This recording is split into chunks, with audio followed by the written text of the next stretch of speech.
You look thinner if you angle up the phone, right? Oh, yeah. Ew, look at that turkey neck. Look at that. That's Dennis from 88 Fingers Louie. Hi. And, we are outside of El Cid 2, technically. Yes. El Cid, if you know Spanish, it is Spanish for the Cid. The Cid. But people love this place in Logan Square. Love it. And people love you, Dennis. We walked into El Cid together. They knew you. You were no stranger to El Cid. And it's probably been 6 months since I set foot in there. So how often did you used to go in there? Well, when I lived in Logan Square, I was there probably once every 10 days or so. Once I moved a little further west, became less frequent, but still semi-regular. It was like Hail the Conquering Hero. Dennis is back. I was like the Norm from Cheers, except yes. They had no beer to give me. See, I haven't been to El Cid. I think the El Cid I remember was El Cid Uno. Yes. Back in the day. Now, this was back in a very reckless time of my life, let's say early 1990s, like 2, 3 o'clock in the morning. That's the El Cid I remember. Oh, sure. Nothing good happened back in those hours. This is a much more sophisticated El Cid. It is. From what I remember back in the early 90s. And the people who worked there are so nice. They were. They're very nice. They're super friendly. Would you like chips and salsa while you wait? Yes. Sure, I would. The answer to that is always yes. And then as we're leaving, they said, do you want us to top off your soda? Top off the soda. Yeah. We are a county facing horrific soda taxes, and they just topped us off. Kiss my ass, Rom! Kiss my ass, Rom. You too, Preckwinkle.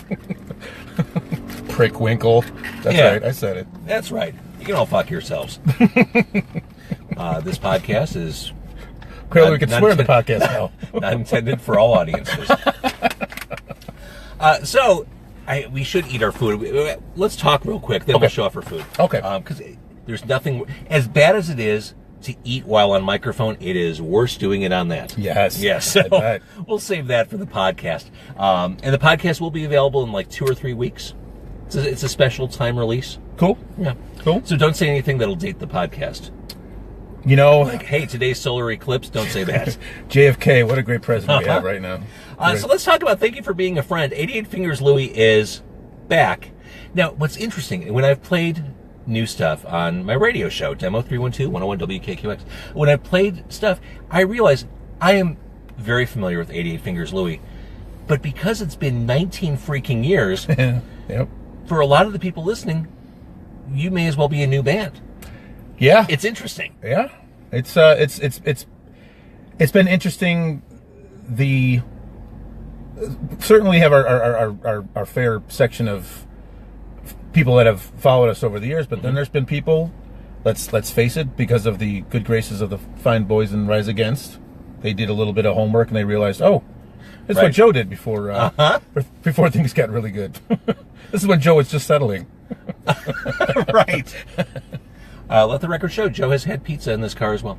Of course he has. Of course he has. Joe Pizza? Of course he has. Yeah. Did that out in the burbs. So, last time you were in this car, I think you were dangerously close to pulling the trigger on this album. Yes. We had discussed and possibly even demoed a new song or two, but we were very nervous. Do we really go for this, or do we just keep playing the hits, as it were? Do the nostalgia thing, basically be the psychedelic first. Yeah, exactly. Exactly. But punk rock. Right. The punk rock psychedelic first. That would be a great handle to have. The thing is, you invested so much time, creativity, and energy into this band. It seemed inevitable that it would come to this. Yeah, I think this time around, especially because we did that little mini reunion.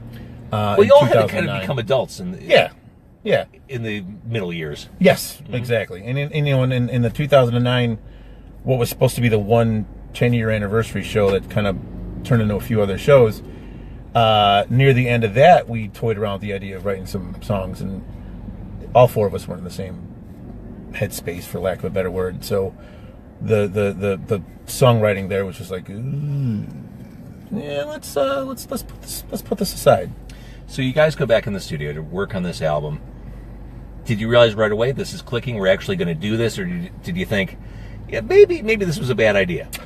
Oh no, this was everything from the moment we started having what we had, like songwriter workshops, for lack of a better word, instead of getting together at our rehearsal spot and going over old songs, we spent, I can't remember what it was, maybe 2 or 3 practices, just sitting down, kumbaya, as punk rock bands do, right? And I can't remember what the new term is. You can't call it Indian style anymore. Is it crisscross applesauce? Applesauce. That's what it is. Okay. John, our drummer, is a school teacher, and he reminded me that is crisscross applesauce. You have to call it crisscross applesauce now. So we all sat down crisscross applesauce style, and we listened to some demos that were, some of them were a little older, some of them were somewhat more recent, and we kind of cherry picked the first couple songs based on that.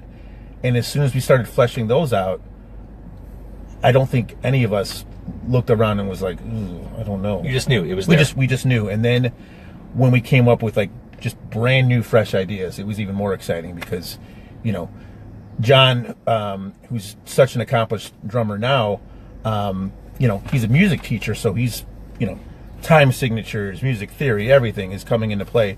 And the ideas he brought in were just that's amazing. why the new album sounds like Dream Theater. Yes. We finally reached our apex of prog rockiness. So when he came in, he had some great ideas. I actually was able to speak somewhat intelligently when it came to arrangements this time around, which is something that I could not comprehend 19, 18 years ago. So it very quickly turned into the most collaborative record that we've ever done. And I want to talk about the album, and we're going to save that stuff for the podcast, which, again, carconcarne.com. It'll be available in a couple weeks. Mr. Precision, yes, in your band, when he messes things up, do you really give him an extra hard time? Like, hey, dude, that wasn't precise. Oh, yes, absolutely.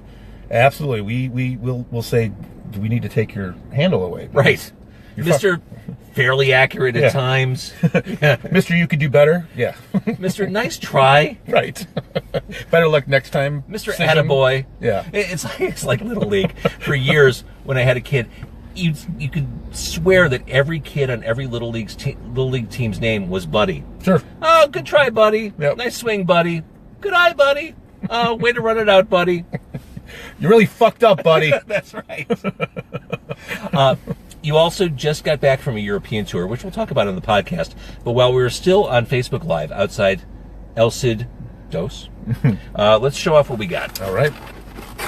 You, the regular, at El Cid. Now, you went very gringo with your tacos. I did. I went gringo last time, too. Yeah, I'm not... I'm not do the sour cream. I'm not too conservative. I do... I don't like the rice. The rice is not to my satisfaction. I like the orangish hue of the rice. So we got the taco dinners. That's it. Like, you went right for the taco dinner. Yes. Like, you didn't even look at the menu. You Nope. knew. Nope. And you got 3 steak tacos. Yes. With nothing but cheese and sour cream because I'm a wimp. So I got the taco dinner with 2 pastor tacos and 1 steak taco. I went for the rice. This is $10. Yep. Give or take. Yeah, give or take. Not a bad deal. Yeah. Tacos, I think, are $2.50 a piece, so you're paying for the beans and rice. And I kept it pretty traditional with a little lettuce on top. Well, you know, you're a lot more fancier than I am. All right, so before we sign off Facebook Live and just return to podcast form, hey, Sludge is watching. That's cool. Hey, Sludge. Hey, Sludge. Stavros from the Atlas Moth is also watching. Stavros. Oh, come on. Oh, Bill's watching, too. Hi, Bill. Hi. See, that's the neat thing. Yeah. Stavros just recorded with me a week or so ago. How many bleeps did you have to take out? He's a vulgar man. Again, it's a podcast. Lots of wrestling talk, lots of comic book talk. Did he talk Greek because he's such a Yes, Greek god? He called me Malaka. Yep. Yeah. Yep. I don't even know what that means. I've been hearing that since grade school. Don't know what it means. It's not a nice word. No, I got that. So this will be on carconcarne.com. While you are here on camera, while people are watching you, the new album is available everywhere. Everywhere. Stream it. Again, we're going to talk about it in the podcast. As far as live music goes, since you're watching this on video, you'll be at Metro this weekend. Metro this weekend? Is it Saturday? It is Saturday. Jeez, Yeah. Time flies. Saturday, August 26th at the... This is the record release show. This is it. This is the thing. This is the party for Thank You for Being a Friend. We're playing a all-ages show at the Metro with our good friends, the Lillingtons, Abel Baker Fox, and Evil Engine. It's going to be one hell of a party. Show starts at 7. You should all go.